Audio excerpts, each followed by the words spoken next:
Bom dia para quem é de bom dia, boa tarde para quem é de boa tarde, boa noite para quem é de boa noite. Olá, você do futuro que ouve essa leitura histórico-filosófica. Hoje eu leio um texto do Machado de Assis chamado Notícia da Atual Literatura Brasileira, Instinto de Nacionalidade. Um texto publicado originalmente em O Novo Mundo, em 24 de março de 1873.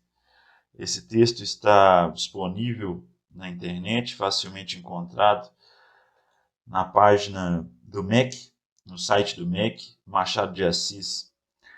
Em todo caso, eu disponibilizarei o link para fácil acesso do texto.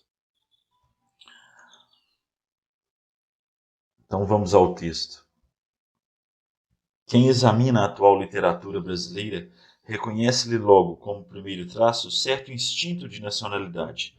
Poesia, romance, todas as formas literárias do pensamento buscam vestir-se com as cores do país, e não há negar que semelhante preocupação é sintoma de vitalidade e abono de futuro.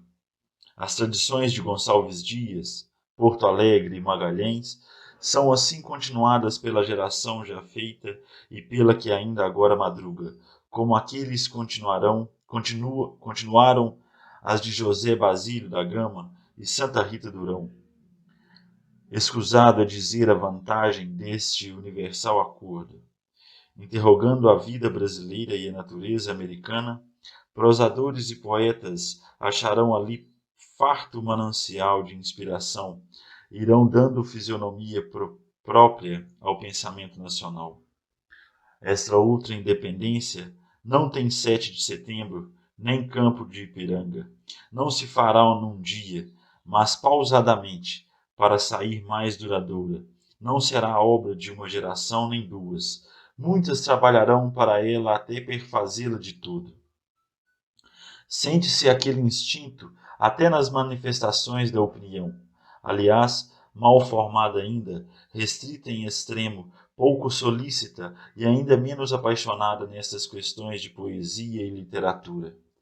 Há nela um instinto que leva a aplaudir principalmente as obras que trazem os toques nacionais.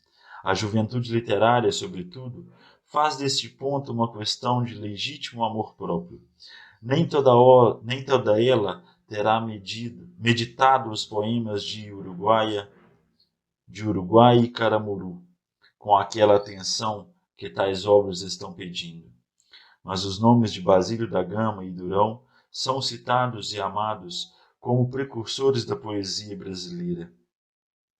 A razão é que eles buscaram em roda de si os elementos de uma poesia nova e deram os primeiros traços de nossa fisionomia literária. Enquanto que outros, Gonzaga, por exemplo, respirando aliás os ares da pátria, não souberam desligar-se das faixas da Arcádia, nem dos preceitos do tempo. Admira-se-lhes o talento, mas não se lhes perdoa o cajado e a pastora, e nisto há mais erro que acerto. Dado que as condições deste escrito o permitissem, não tomaria eu sobre mim a defesa do mau gosto dos poetas arcádicos, nem o fatal estrago que essa escola produziu nas literaturas portuguesa e brasileira.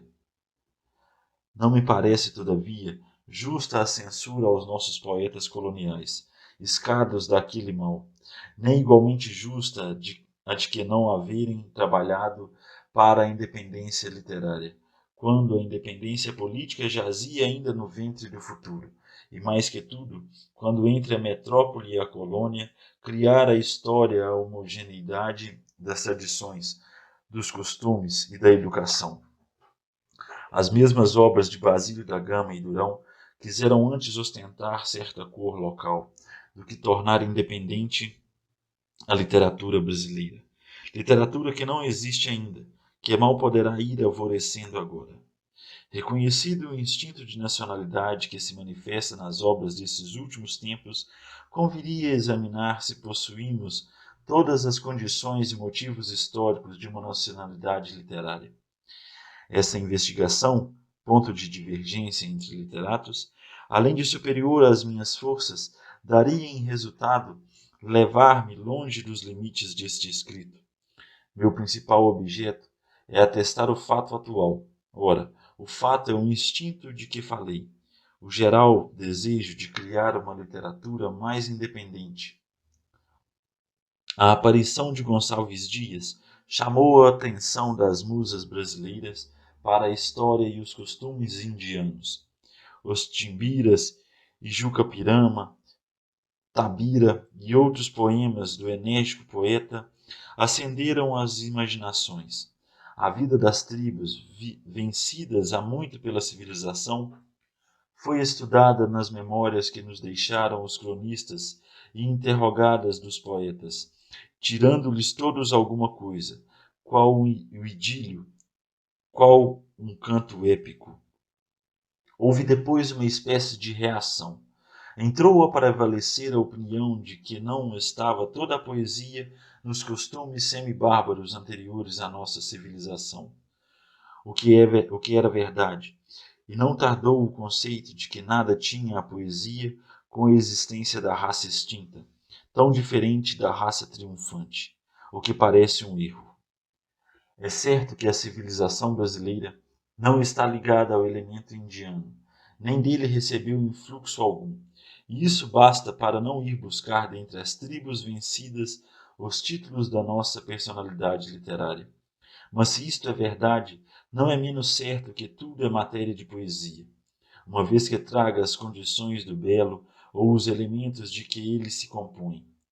Os que, como o Sr. Van Hagen, negam tudo aos primeiros povos deste país, esses podem logicamente excluí-los da poesia contemporânea. Eu abro um parêntese aqui para dizer que Van Hagen foi um dos fundadores do Instituto Histórico e Geográfico Brasileiro. Van Hagen teve como missão, digamos, escrever a história do Brasil. Melhor do que isso, eu digo, ele teve a missão de traçar a forma de escrita da história do Brasil. E quando Machado de Assis considera que ele nega tudo aos primeiros povos deste país, é justamente uma lógica estabelecida por Van Hagen de consolidar a narrativa do vencido, a narrativa do branco, excluindo tanto o índio quanto o negro, principalmente o negro nesse caso. Voltando ao texto. Parece-me, entretanto, que depois das memórias que a este respeito escreveram os senhores Magalhães e Gonçalves Dias, não é lícito arredar o elemento indiano da nossa aplicação intelectual. Erro seria constituí-lo um exclusivo patrimônio da literatura brasileira. Erro igual fora, certamente, a sua absoluta exclusão. As tribos indígenas cujos usos e costumes João Francisco Lisboa cotejava com o livro de Tácito e os achava tão semelhantes aos dos antigos germanos, desapareceram, é certo, da região que por tanto tempo fora sua, mas a raça dominadora que as frequentou colheu informações preciosas e nulas transmitiu como verdadeiros elementos poéticos. A piedade, a minguarem outros argumentos de maior valia, devera ao menos inclinar a imaginação dos poetas para os povos que primeiro beberam os ares destas regiões, consorciando na literatura os que a fatalidade da história divorciou. Esta é hoje a opinião triunfante, ou já nos costumes puramente indianos, tais quais os vemos nos timbiras de Gonçalves Dias, ou já na luta do elemento bárbaro com o civilizado. Tem a imaginação literária do nosso tempo ido buscar alguns quadros de singular efeito, dos quais citarei, por exemplo, a Iracema, do Sr. José de Alencar, uma das primeiras obras desse fecundo e brilhante escritor. Compreendo que não está na vida indiana todo o patrimônio da literatura brasileira, mas apenas um legado, tão brasileiro como universal. Não se limitam os nossos escritores a essa só fonte de inspiração. Os costumes civilizados, ou já do tempo colonial, ou já do tempo de hoje, igualmente oferecem à imaginação boa e larga matéria de estudo. Não menos que eles, os convida a natureza americana, cuja magnificência e esplendor naturalmente desafiam a poetas e prosadores. O romance, sobretudo, apoderou-se de todos esses elementos de invenção, a que devemos, entre outros, os livros dos senhores Bernardo Guimarães, que brilhante e ingenuamente nos pinta os costumes da região em que nasceu. José de Alencar, Macedo, Silvio de Narte, Franklin Távora e alguns mais. Devo acrescentar que, neste ponto, manifesta-se às vezes uma opinião, que tenho por errônea. É a que só reconhece espírito nacional nas obras que tratam de assunto local, doutrina que, a ser exata, limitaria muito os cabedais da nossa literatura.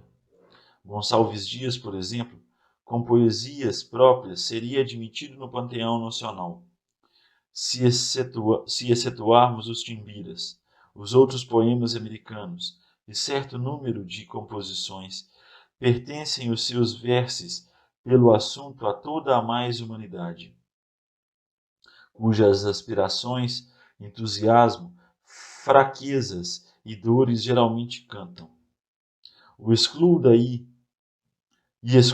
as belas cestilhas de Frei Antão, que essas pertencem unicamente à literatura portuguesa, não só pelo assunto que o poeta extraiu dos historiadores lusitanos, mas até pelo estilo que ele habilmente fez antiquado. O mesmo acontece com os seus dramas, nenhum dos quais tem por teatro o Brasil. Iria longe se tivesse de citar outros exemplos de casa, e não acabaria se fosse necessário recorrer aos estranhos. Mas, pois, que isto vai ser impresso em terra americana e inglesa, perguntarei simplesmente se o autor de Song of Iwata não é o mesmo autor de Golden Legend, que nada tem com a terra que o viu nascer, e cujo cantor admirável é. E perguntarei mais se Hamlet, o Otelo, o Júlio César, a Julieta e Romeu têm alguma coisa com a história inglesa, nem com o território britânico. E se, entretanto, Shakespeare não é, além de um gênio universal, um poeta essencialmente inglês. Não há dúvida que uma literatura, sobretudo, uma literatura nascente, deve principalmente alimentar-se dos assuntos que lhe oferece a sua região. Mas não estabeleçamos doutrinas tão absolutas que a empobreçam. O que se deve exigir do escritor, antes de tudo, é certo sentimento íntimo que o torne homem do seu tempo e do seu país, ainda quando trate de assuntos remotos no tempo e no espaço.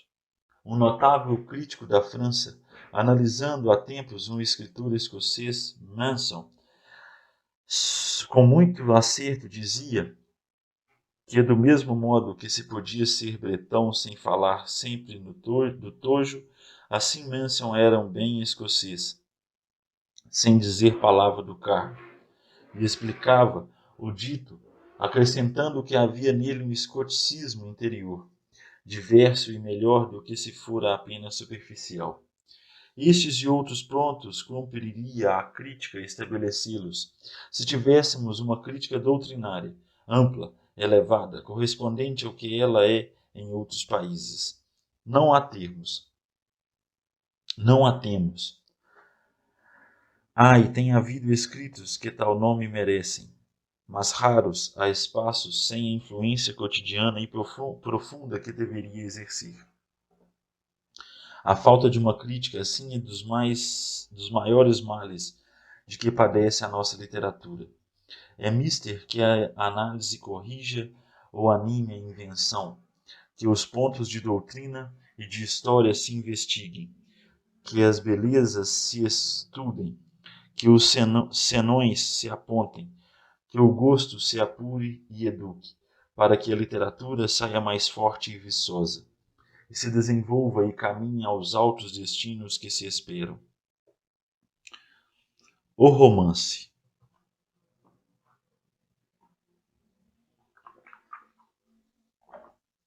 De todas as formas várias, as mais cultivadas atualmente no Brasil são o romance e a poesia lírica. A mais apreciada é o romance, como aliás acontece em toda a parte, creio eu. São fáceis de perceber as causas dessa preferência da opinião, e por isso não me demoro em apontá-las. Não se fazem aqui, falo sempre genericamente, livros de filosofia, de linguística, de crítica histórica, de alta política e outros assim, que em alheios países acham fácil acolhimento e boa extração. Raras são aqui essas obras e escasso o mercado delas. O romance pode-se dizer que domina quase exclusivamente. Não há nisto motivo de admiração nem de censura, tratando-se de um país que apenas entra na primeira mocidade e esta ainda não nutrida de sólidos estudos. Isto não é desmerecer o romance, obra d'arte como qualquer outra, e que exige da parte do escritor qualidades de boa nota.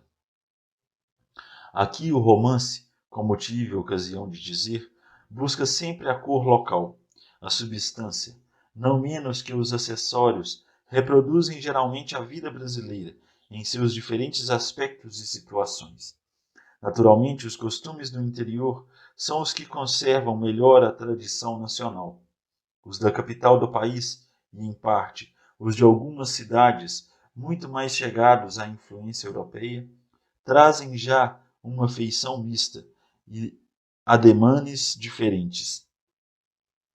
Por outro lado, penetrando no tempo colonial, vamos achar uma sociedade diferente e dos livros em que ela é tratada, alguns há de mérito real. Não faltam a alguns de nossos romancistas qualidades de observação e de análise, e um estrangeiro não familiar com os nossos costumes achará muita página instrutiva. Do romance puramente de análise, raríssimo exemplar temos, ou porque a nossa índole não nos chame por aí, ou porque seja esta casta de obras ainda incompatível com a nossa adolescência literária. O romance brasileiro recomenda-se especialmente pelos toques do sentimento, quadros da natureza e de costumes, e certa viveza de estilo, muito adequada ao espírito do nosso povo. Há, em verdade, ocasiões em que essas qualidades parecem sair da sua medida natural, mas, em regra, conservam-se extremos de censura, vindo a sair muita coisa interessante, muita realmente bela. O espetáculo da natureza, quando o assunto o pede, ocupa notável lugar no romance e dá páginas animadas e pitorescas, e não a cito por mim no divertir do objeto exclusivo deste escrito. Não é indicar as excelências e os defeitos do conjunto, sem me demorar em pormenores.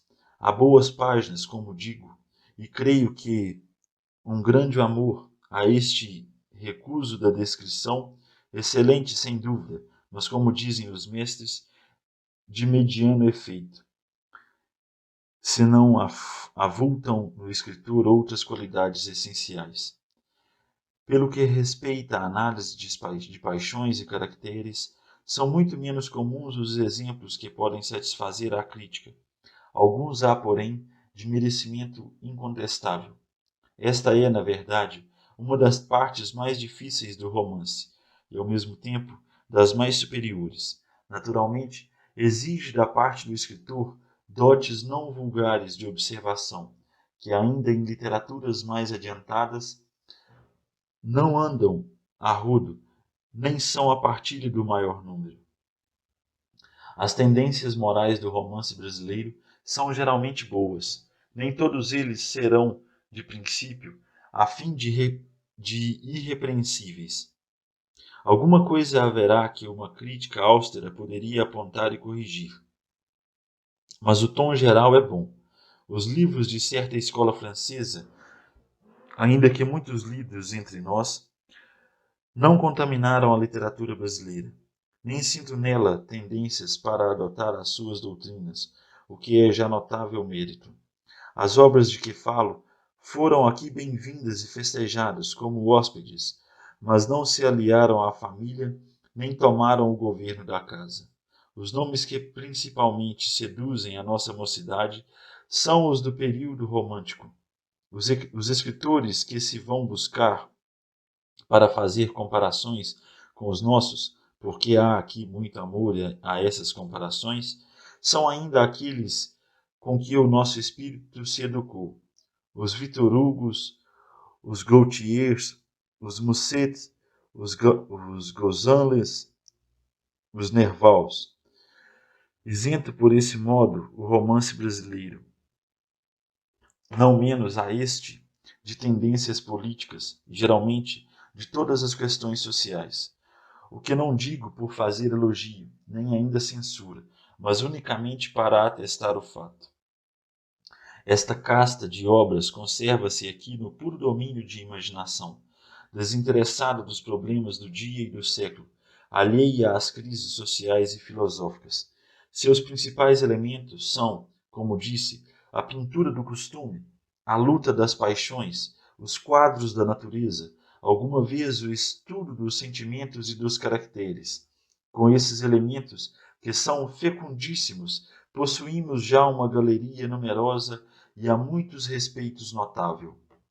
Do gênero dos contos, a maneira de Henry Murger, ou de Trueba, ou a de Dickens, que tão diversos são entre si, tem havido tentativas mais ou menos felizes, porém raras, cumprindo citar, entre outros, o nome de Sr. Luís Guimarães Júnior, igualmente folhetinista elegante e jovial. É gênero difícil, a despeito da sua aparente facilidade, e creio que essa mesma aparência lhe faz mal, afastando-se dele os escritores, e não lhe dando, penso eu, o público toda a atenção de que ele é muitas vezes credor. Em resumo, o romance, forma extremamente apreciada e já cultivada com alguma extensão, é um dos títulos da presente geração literária. Nem todos os livros, repito, deixam de se prestar a uma crítica minuciosa e severa, e se a houvéssemos em condições regulares, creio que os defeitos se corrigiriam, e as boas qualidades adquiririam maior realce. Há geralmente viva imaginação, instinto do belo, ingênua admiração da natureza, amor às coisas práticas e, além de tudo, agudeza e observação. Boa e fecunda terra já deu frutos excelentes, e os há de dar em maior escala, em muito maior escala.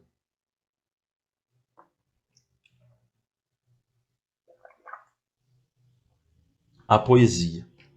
A ação da crítica seria, sobretudo, eficaz em relação à poesia.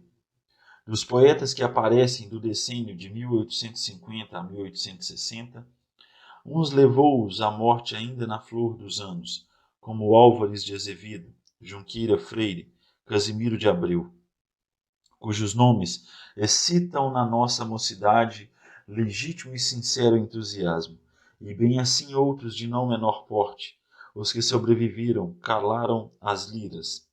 E se uns voltaram as suas atenções para outro gênero literário, como Bernardo Guimarães, outros vivem dos louros colhidos, se é que não preparam obras de maior tomo, como se diz de Varela, poeta que já pertence ao decênio de 1860 a 1870.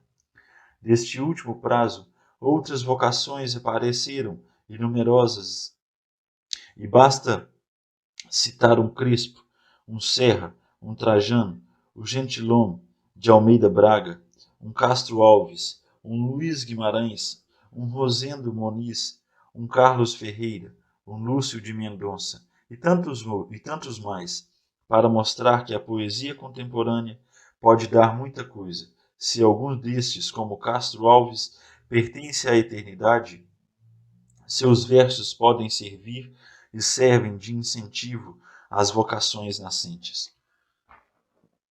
Competindo-me dizer o que acho da atual poesia, atento-me só aos poetas de recentíssima data. Melhor direi a uma escola agora dominante, cujos defeitos me parecem graves, cujos dotes valiosos e que poderá dar muito de si no caso de adotar a necessária emenda. Não faltam à nossa atual poesia fogo nem estro. Os versos publicados são geralmente ardentes e trazem o cunho da inspiração. Não insisto na cor local, como acima disse. Todas as formas a revelam, com mais ou menos brilhante resultado. Bastando-me citar, neste caso, as outras duas recentes obras, as miniaturas de Gonçalves Crespo e os quadros de Serra, versos entremados dos defeitos que vou assinalar. Acrescentarei que também não falta à poesia atual o sentimento da harmonia exterior. Que precisa ela então? Em que peca a geração presente? Falta-lhe um pouco mais de correção e gosto. Peca na intrepidez, às vezes, da expressão, na impropriedade das imagens, na obscuridade do pensamento. A imaginação, que há deveras, não raro, desvaria e se perde, chegando à obscuridade, à hipérbole, quando apenas buscava a novidade e a grandeza. Isso na alta poesia lírica, na ode, diria eu, se ainda subsiste a antiga poética, na poesia íntima e elegíaca, encontram-se os mesmos defeitos e mais um amaneirado no dizer e no sentir, o que tudo mostra na poesia contemporânea grave doença, que é a força combater. Bem sei que as cenas majestosas da natureza americana exigem do poeta imagens e expressões adequadas. O condor que rompe dos Andes, o pampeiro que varre os campos do sul, os grandes rios, a mata virgem com todas as suas magnificências de vegetação. Não há dúvida que são painéis que desafiam o êxito, mas por isso mesmo que são grandes. Devem ser trazidos com oportunidade e expressos com simplicidade. Ambas essas condições faltam à poesia contemporânea, e não é que escasseiam modelos que aí estão, para só citar 3 nomes, os versos de Bernardo Guimarães, Varela e Álvares de Azevedo. Um único exemplo bastará para mostrar que a oportunidade e a simplicidade são cabais para reproduzir uma grande imagem ou exprimir uma grande ideia. Nos Timbiras, há uma passagem em que o velho Ógibe ouve censurarem-lhe o filho, porque se afasta dos outros guerreiros e vive só. A fala do ancião começa com esses primorosos versos. São torpes os anus que em bandos folgam, são maus os catitus que em varas passem. Somente o sabiá geme sozinho, e sozinho o condor aos céus remonta. Nada mais oportuno nem mais singelo do que isto. A escola a que aludo não exprimiria a ideia com tão simples meio, e faria mal, porque o sublime é simples. Fora para desejar que ela versasse e meditasse longamente estes e outros modelos que a literatura brasileira lhe oferece. Certo, não lhe falta, como disse, imaginação. Mas essa tem suas regras, o estro, leis, e se há casos em que eles rompem as leis e as regras, é porque as fazem novas, é porque se chamam Shakespeare, Dante, Goethe, Camões. Indiquei os traços gerais. Voltando aqui, mas eu incluiria nessa lista do Machado de Assis ele próprio. Indiquei os traços gerais. Há alguns defeitos peculiares a alguns livros, como, por exemplo, a Antítese, creio que por imitação de Victor Hugo, de Victor Hugo. Nem por isso acho menos condenável o abuso de uma figura que, se nas mãos do grande poeta produz grandes efeitos, não pode constituir objeto de imitação, nem, sobretudo, elementos de escola. Há também uma parte da poesia que, justamente preocupada com a cor local, cai muitas vezes numa funesta ilusão. Um poeta não é nacional só porque insere nos seus versos muitos nomes de flores ou aves do país, o que pode dar uma nacionalidade de vocabulário e nada mais. Aprecia-se a cor local, mas é preciso que a imaginação lhe dê os seus toques e que estes sejam naturais, não de acarreto. Os defeitos que, resumidamente, aponto, não os tenho por incorrigíveis. A crítica os emendaria. Na falta dela, o tempo se incumbirá de trazer às vocações as melhores leis. Com as boas qualidades que cada um pode reconhecer na recente escola de que falo, basta a ação do tempo. E se, entretanto, aparecesse uma grande vocação poética que se fizesse reformadora, é fora de dúvida que os bons elementos atrariam um melhor caminho. E à poesia nacional restariam as suas tradições do período romântico.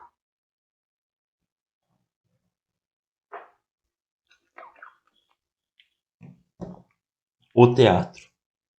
Essa parte pode reduzir-se a uma linha de reticência. Não há atualmente teatro brasileiro. Nenhuma peça nacional se escreve. Raríssima peça nacional se representa. As cenas teatrais desse país viveram sempre de traduções, o que não quer dizer que não admitissem alguma obra nacional quando aparecia. Hoje, que o gosto público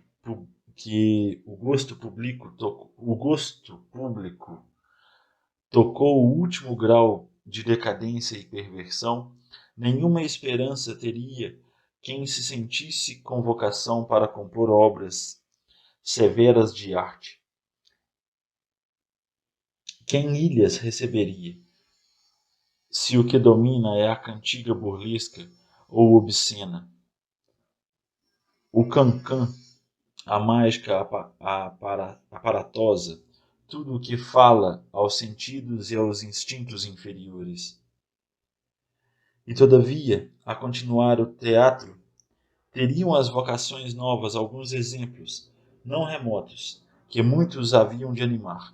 Não falo das comédias do Pena, talento sincero e original, a quem só faltou viver mais para aperfeiçoar-se e empreender obras de maior vulto. Nem também das tragédias de Magalhães e dos dramas de Gonçalves Dias, Porto Alegre e Agrário. Mais recentemente, nestes últimos 12 ou 14 anos, houve tal ou qual movimento. Apareceram então os dramas e comédias do Sr. José de Alencar, que ocupou o primeiro lugar da nossa escola realista e cujas obras, Demônio Familiar e Mãe, são de notável merecimento. Logo em seguida, apareceram várias outras composições dignas do aplauso que tiveram, tais como os dramas do Sr. Pinheiro Guimarães, Quintino Bocaiúva e alguns mais. Mas nada disso foi adiante. Os autores cedo se afastariam da cena, que a pouco foi decaindo até chegar ao que temos hoje, que é nada. A província ainda não foi de todo invadida pelos espetáculos de feira. Ainda lá se representa o drama e a comédia. Mas não aparece, que me conste, nenhuma obra nova e original. E com essas poucas linhas fica liquidado este ponto. A língua. Entre os muitos méritos dos nossos livros, nem sempre figura o da pureza da linguagem. Não é raro ver intercalado, em bom estilo, os solecismos da linguagem comum. Defeito grave, a que se junta o da excessiva influência da língua francesa. Este ponto é objeto de divergência entre os nossos escritores. Divergência, digo, porque se alguns caem naqueles efeitos por ignorância ou preguiça, outros há que os adotam por princípios, ou antes por uma exageração de princípio. Não há dúvida que as línguas se aumentam e alteram com o tempo e as necessidades dos usos e costumes. Querer que a nossa parte do século de 500 é um erro igual, ou de afirmar que a sua transplantação para a América não lhe inseriu riquezas novas. A este respeito, a influência do povo é decisiva. Há, portanto, certos modos de dizer, locuções novas, que de força entram no domínio do estilo e ganham direito de cidade. Mas se isto é um fato incontestável, e se é verdadeiro o princípio que dele se deduz, não me parece aceitável a opinião que admite todas as alterações da linguagem, ainda aquelas que destroem as leis da sintaxe e a essencial pureza do idioma. A influência popular tem um limite, e o escritor não está obrigado a receber e dar curso a tudo o que o abuso, o capricho e a moda inventam e fazem correr. Pelo contrário, ele exerce também uma grande parte de influência a este respeito, depurando a linguagem do povo e aperfeiçoando-lhe a razão. Feitas as exceções devidas, não se leem muitos clássicos no Brasil. Entre as exceções, poderia eu citar até alguns escritores cuja opinião é decisiva da minha neste ponto. Cuja opinião é diversa da minha neste ponto, mas que sabem perfeitamente os clássicos. Em geral, porém, não se leem o que é um mal. Escrever como Azurara ou Fernão Mendes seria hoje um anacronismo insuportável. Cada tempo tem o seu estilo, mas estudar-lhe as formas mais apuradas da linguagem, desentranhar deles mil riquezas que à força de velhas se fazem novas, não me parecem que se deva desprezar. Nem tudo tinha os antigos, nem tudo tem os modernos. Com os haveres de uns e outros é que se enriquece o pecúlio comum. É muito interessante aqui, eu abro um parênteses, que é uma discussão muito antiga, que surge, digamos assim, com o Renascimento e a Idade Moderna, uma discussão entre o valor dos antigos e o valor dos modernos. Justamente é esse o ponto, né? Que os antigos tinham muito a nos ensinar, porém os modernos também tinham muito a renovar, muito a fazer.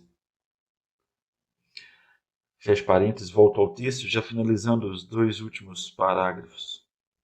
Outra coisa de que eu quisera persuadir a mocidade é que a precipitação não lhe afiança muita vida aos seus escritos.